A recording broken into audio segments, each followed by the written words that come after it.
অনেক দিন ধরে এভাবে শিলপাটায় বেটে একটা মরিচ খোলা খেতে ইচ্ছে করছিল, তবে সময় সুযোগের কারণে আমার হয়ে উঠছে না। তো ভাবলাম আজকে ফাইনালি একটু বানিয়ে ফেলি, ব্যস্ততার মধ্যে এভাবেই যাবে।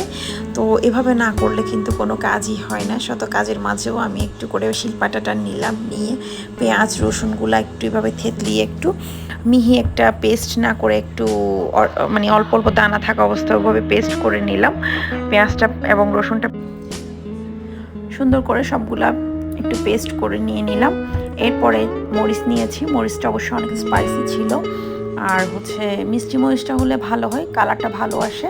আমার বাসায় ছিল না, তাই আমি ঝালটা দিয়েছি একটু পরিমাণে কম করে নিয়েছি, একটু পানি দিয়ে একটু মিহি করে একটু পেস্ট করে নিচ্ছি।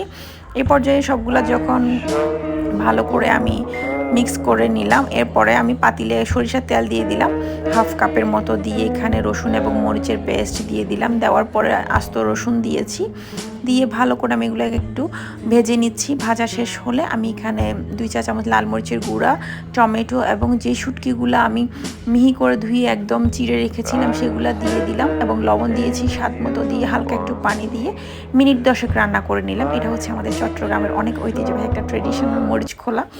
তো এরপরে আমি এখানে ধনেপাতা অ্যাড করে দিলাম রান্না শেষে। এখন এটা আমি পাতিল থেকে উঠাই নিব একটা বাটিতে করে, যেহেতু আমরা লাঞ্চ করব, তো একসাথে করে উঠিয়ে নিচ্ছি।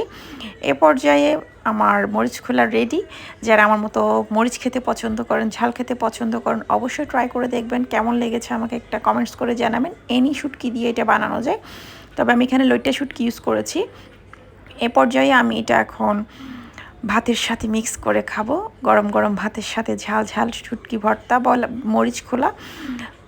আমার মতো যদি ভালো লেগে থাকে আপনাদের কাছে, তো একটা কমেন্টস করে জানাবেন।